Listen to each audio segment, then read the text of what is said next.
Very good morning all of you. Standard six. आज हम standard six में आने वाले बहुत सरल ऐसे संस्कृत विषय के बारे में अभ्यास करेंगे। जैसे कि आप सब जानते ही हो कि इससे पहले के पीरियड में हमने संस्कृत व्याकरण में आने वाली मूलभूत बातों को जाना। अब आप सब ये पाठ्य पुस्तक में आने वाले लेशन एवं संस्कृत के नए नए शब्दों को जानने के लिए बहुत एक्साइटेड होंगे, हो ना? तो चलो शुरू करते हैं हमारी पाठ्य पुस्तक रुचिरा भाग 1 के प्रथम पाठ को। प्रथम पाठ का नाम है अकारांत पुल्लिंगः। अब ये जो मेरे पास अभी टेक्स्ट बुक है वो पुरानी है। अभी जो नई टेक्स्ट बुक आ गई है उनमें लेसन यही है। लेसन में कोई चेंज नहीं आया है, पर सिर्फ लेसन का नाम है वो थोड़ा चेंज हो गया है। उसका नाम शब्द परिचय ऐसा नाम है, पर इसके अंदर लेसन के अंदर यही पूरा लेसन है। तो आप लोग टेंशन मत लेना। तो यहाँ पे सबसे पहले तो मैं आपको बताऊं कि अकारांत पुल्लिंग यानी यहाँ पे ये लेशन में सारे पुल्लिंग शब्द होंगे, पुल्लिंग शब्दों की बात होगी। पर कैसे पुल्लिंग शब्द? तो अकारांत वाले। जो पुल्लिंग शब्द है उसके पीछे अ स्वर आता है, जैसे कि बालकः, छात्र, रामः, मयूरः। तो ये सारे जो शब्द है आप सुन सकते हो कि बालकः तो अस्वर आया, रामः, छात्रः, ये सब है वो अकारांत पुल्लिंग शब्द है। तो इस तरह हम सबसे पहले ये आपको मैं बता देती हूँ कि संस्कृत में जब हमें बातें करनी हो तो कैसे करेंगे। संस्कृत में अगर बात करनी हो तो हमें हिंदी में तो हम ऐसे बोल सकते हैं कि ये मेरा भाई है, ये मेरी बहन है, ये है, या तो यहाँ पे मेरी विद्यालय है, ये मेरी विद्यालय सुंदर है। आप लोग ऐसे बातचीत कर सकते हो। पर संस्कृत में अगर बोलना हो, संस्कृत में किसी जगह के लिए या तो कोई चीज़ के लिए आपको वाक्य बोलना हो तो आप कैसे बोल सकते हो? तो सबसे पहले आप लोग संस्कृत में जब ऐसी बातें करनी हो तो कैसे करेंगे और इस क्या क्या बातें ध्यान में रखेंगे इसके लिए। तो सबसे पहली बात आपको याद रखनी है कि अगर कोई चीज़ पास में हो और एक वचन में हो, यानी कि कोई एक ही चीज़ हो, तो क्या आएगा? एषः। और अगर वही चीज़ अगर आपसे दूर हो तो क्या आएगा? सह। इतना याद रखना है, ओके। अब मैंने यहाँ पे लिखा है, आप देख सकते हो कि एषः और सह। तो एषः का मीनिंग होता है यह और सह का मीनिंग होता है वह। क्यों? तो एषः है वो यह यानी कि पास के लिए प्रयोग किया जाता है इसका, कि अगर हमें कोई वृक्ष के पास में हम खड़े हो और हमें बोलना है कि यह वृक्ष है, आपके पास, आप वृक्ष के पास में खड़े हो, इसीलिए आप क्या बोलोगे? यह वृक्ष है, ओके। तो संस्कृत में क्या बोलोगे? एषः वृक्षः। पर अगर आप वो वृक्ष से दूर खड़े हो, आपसे वो वृक्ष है वो दूर है, तो आप क्या बोलोगे? तो आप ये नहीं बोल सकते कि यह वृक्ष है। क्यों? क्योंकि आपके पास में नहीं है, वो थोड़ा दूर है। आपका वो वृक्ष है वो आपसे थोड़ा दूर है, तो आप क्या बोलोगे? वह वृक्ष है, ओके। तो इसीलिए इसका यहाँ पे संस्कृत में बोला जाएगा सह वृक्षः, वह वृक्ष है। इसी तरह एषः यानी यह और सह यानी वह, पास और दूर। आपको यह और वह से पता तो चल ही जाएगा। फिर भी अगर आपको लिखना हो तो आप इसके पास, यहाँ पे पास में लिख सकते हो कि जब पास में कोई चीज़ है उसके बारे में बात करनी हो तो यहाँ पे एष यानी यह लगता है। और सह यानी वह यानी दूर। आप यह और वह के ऊपर से ऐशा और शह की पहचान कर सकते हो। फिर भी अगर आपको और सरल तरीके से याद रखना हो तो आप लोग ये भी लिख सकते हो कि ऐशा यानी यह यानी पास, सह यानी वह और दूर, ऐसे भी याद रख सकते हो। और आपको वो जो आप वाक्य बोलते हो उसके पीछे अगर एक वचन हो यानी कि एक ही चीज़ हो तो उसके पीछे आपको क्रियापद है वो अस्ति में आता है। अस्ति, अस्ति यानी है। और अब हुई ये एक वचन की बात खत्म।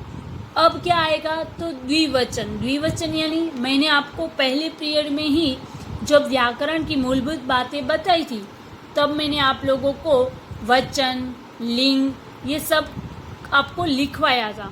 तो उनमें मैंने लिखवाया था कि वचन, तो वचन कितने लिखवाए थे? 3। Very good. कौन कौन से थे? हाँ, एक वचन, द्विवचन और बहुवचन, ये 3 वचन थे। तो यहाँ पे हमने ये जो लिखा है वो एक वचन है। एक वचन यानी हाँ, जब कोई एक हो, वहाँ पे एक की बात की गई हो, एक की बात हो। यहाँ पे है द्विवचन। तो द्विवचन यानी हाँ, द्विवचन यानी कि 2 की बात हो, 2 की बात हो।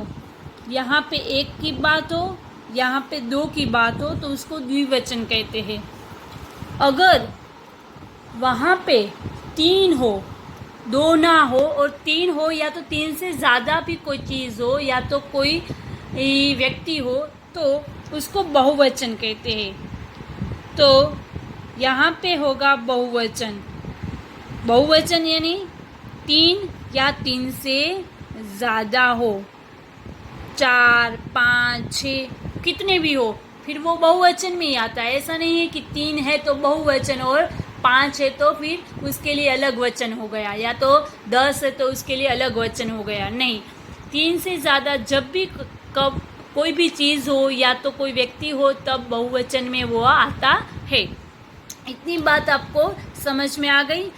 अब आते हैं हम नेक्स्ट जो है वो द्विवचन की बात करते हैं। तो द्विवचन में क्या होता है? तो द्विवचन में हमेशा 2 की बात होती है। और इनमें क्या होता है तो इसी तरह जो हमने एक वचन में समझा वही द्विवचन में है कि एतौ यानी इसका मीनिंग क्या हुआ? ये दोनों। अब कोई 2 व्यक्ति की बात कर रहे हैं हम कि 2 बच्चे हंस रहे हैं। अगर ऐसा बोलना हो कि ये 2 वृक्ष है तो हम क्या बोलेंगे? ये दोनों वृक्ष है। तो एतौ वृक्षौ स्तः, ये 2 वृक्ष है। तो ये पास में अगर वृक्ष है तो हम बोलेंगे एतौ, पास है और 2 है, 2 वृक्ष है और हम उसके पास में खड़े हैं, इसीलिए हम बोलेंगे एतौ वृक्षौ स्तः। पर अगर हम वृक्ष से दूर खड़े हैं, वृक्ष हमारे से बहुत दूर है, तो हम ये नहीं बोल सकते कि ये दोनों वृक्ष है या तो ये 2 वृक्ष है। तो हम क्या बोलेंगे?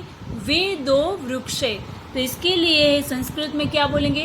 तौ वृक्षौ स्तः। अब यहाँ पे ये हुआ दूर, क्या हुआ? दूर, पास, दूर, ये दोनों, वे दोनों। आपको ये समझ में आ गया होगा कि ये जो है यह है वो पास के लिए प्रयोग करते हैं, जबकि वे है वो दूर के लिए प्रयोग करते हैं। वो तो आपको हिंदी में भी पता चल गया जाता होगा, जब हम हिंदी में वाक्य बोलते होंगे तब इसके ऊपर से भी आपको पता चल जाता होगा। फिर भी आप लोग यहाँ पे और सरल याद रखने के लिए आप पास और दूर यहाँ पे लिख सकते हो। एतौ और तौ, ये दोनों, वे दोनों।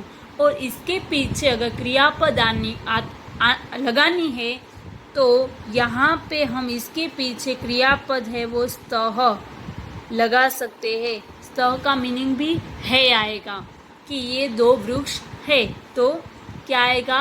एतौ वृक्षौ स्तः, यहाँ पे स्तः लगा दिया।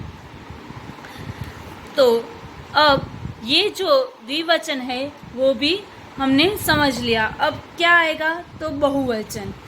अब बहुवचन यानी 3 या तो 3 से ज़्यादा कोई चीज़ है या तो कोई व्यक्ति है, तो अगर हमें बहुवचन में इसके बारे में बोलना है तो हम क्या बोलेंगे कि एते और ते। एते यानी ये सब अगर बहुवचन में आ गया तो फिर हम ये नहीं बोलेंगे कि ये 3 लड़कियां खड़ी है या तो 3 बालक खड़े या तो ये खड़ा है, या तो हम क्या बोल देंगे, ये सब बच्चे खड़े, ये सब बच्चे खेल रहे, ये बच्चे सब हंस रहे, ये सब बच्चे पढ़ रहे। तो यानी कि ये बहुवचन हुआ। तो बहुवचन में क्या बोलेंगे, एते बालकाः सन्ति, ये सब बच्चे हैं। एते बालकाः क्रीडन्ति, तो ये सब में आएगा बहुवचन और ये सब में आएगा पास में। अगर पास में बच्चे खेल रहे हैं तो हम लिखेंगे कि एते बालकाः क्रीडन्ति। पर अगर वो बच्चे सब दूर खेल रहे या तो दूर बैठे हुए हैं या तो दूर से दिखाई देते हैं या तो हमें कोई चीज़ है वो दूर से दिखाई देती है, जैसे कि वृक्ष ही है तो हमें दूर से दिखाई देता है, या तो वो वृक्ष के ऊपर बहुत सारे फल हुए हैं, फूल हुए हैं, तो हम उसके लिए क्या बोलेंगे, ते वृक्षाः सन्ति। ओके, वे सब वृक्ष है। ये ते बालकाः सन्ति, वे सब बच्चे हैं। ते बालकाः क्रीडन्ति, तो ये सब बहुवचन में आएगा। अब यहाँ पे भी आप लोग समझ ही गए होंगे कि एते है और ये सब उसका मीनिंग है वो पास के लिए प्रयोग कर सकते हैं, प्रयोग किया जाता है, और ते है उसका मीनिंग होता है वे सब और वो है दूर के लिए। इतनी बात आपको समझ में आ गई है। अब इसके पीछे क्रियापद क्या लगा सकते हैं, इसके पीछे एक वचन में अस्ति, द्विवचन में स्तः, और तो बहुवचन में क्रियापद क्या आएगा, सन्ति। सन्ति का भी मीनिंग क्या हुआ, है, वो सब बच्चे है। तो ये सब बच्चे है या तो वे सब बच्चे है, उसके पीछे हम है जो लगाते क्रियापद, उसके लिए हम क्या लगाएंगे, संस्कृत में सन्ति लगाएंगे। ओके, तो इतना है वो आप लोग अपनी ग्रामर बुक में लिख सकते हो, ये याद रखना है आपको। इसके ऊपर से हमें फर्स्ट चैप्टर है वो सरलता से याद रह जाएगा, हम सरलता से उसको समझ सकेंगे। तो चलो हम स्टार्ट करते हैं। प्रथम लेशन अकारंत पुल्लिंग। अकारंत पुल्लिंग में है एषः, कः। एष यानी यह, यहाँ पे मैंने आपको बुक में लिखवा दिया है एष यानी यह। तो यहाँ पे क्या क्वेश्चन है, पहले में एषः कः। यहाँ पे जो आपको 2 डॉट दिख रहे हैं, ये जो डॉट है 2, उसको विसर्ग बोलेंगे। मैंने आपको पहले पीरियड में भी बताया था, फिर से बता रही हूँ कि ये 2 जो डॉट है उसको विसर्ग बोलेंगे, विसर्ग बोलेंगे। और इसका उच्चारण है वो ह से होगा। उच्चारण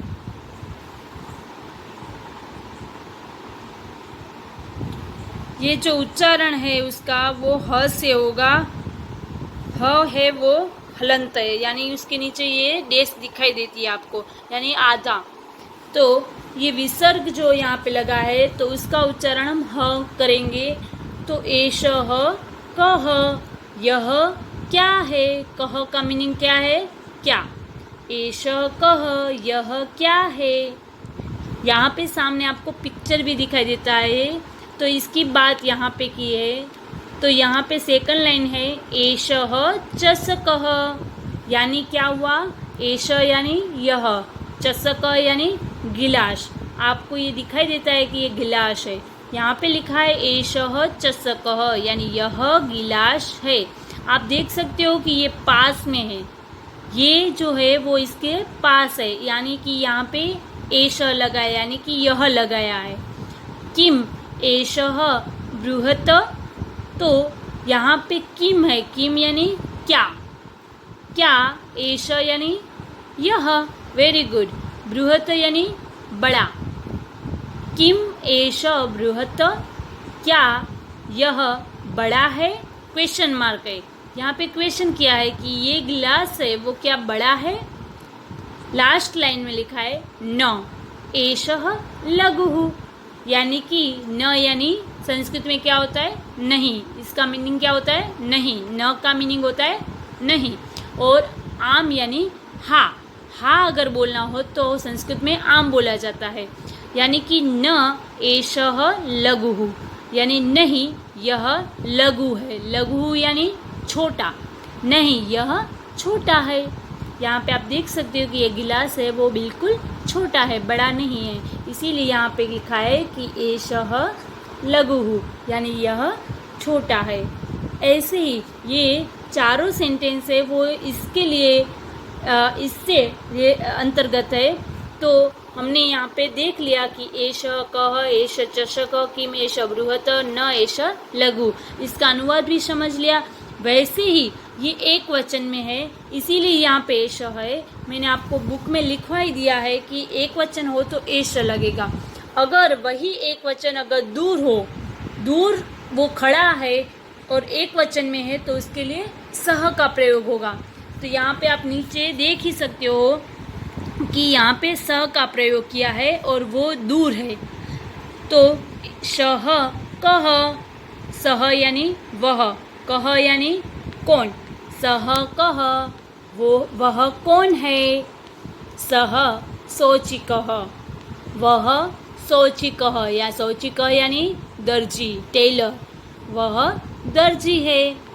शौचिकः किम करोति, दर्जी किम यानी क्या, करोति यानी कर रहा है, दर्जी क्या कर रहा है। किम स खेलती, किम यानी क्या, सह यानी वह, खेलती यानी खेलना, क्या वह खेल रहा है? Question mark. न सह वस्त्रम शिव्यति, न का मीनिंग क्या होता है? नहीं, वेरी गुड। सह यानी वह, वस्त्रम यानी कपड़े, शिव्यति यानी सिल रहा है, नहीं वह कपड़े सिल रहा है। तो यहाँ पे आप देख सकते हो कि ये टेलर है वो दूर है, इसीलिए यहाँ पे स का प्रयोग किया है और ये एक वचन में है। दर्जी यहाँ पे एक ही है, इसीलिए यहाँ पे श लगाया है। तो ये जो दो है एक वचन में, पास में और दूर में, ये दोनों का आप आज यहाँ तक ही हम रखते हैं। तो आज होमवर्क में आपको क्या करना है कि ये जो दो मैंने अभी समझाए हैं वो आपको अपनी बुक में अनुवाद लिखना है इसका। तो आप अपनी तरीके से लिखोगे ये दोनों पैराग्राफ का अनुवाद HW बुक में। ओके, तो आज का होमवर्क अपनी बुक में नोट कर लीजिए।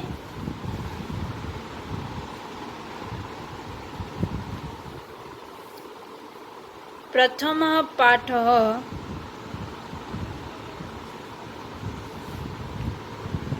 प्रथम एक वचन,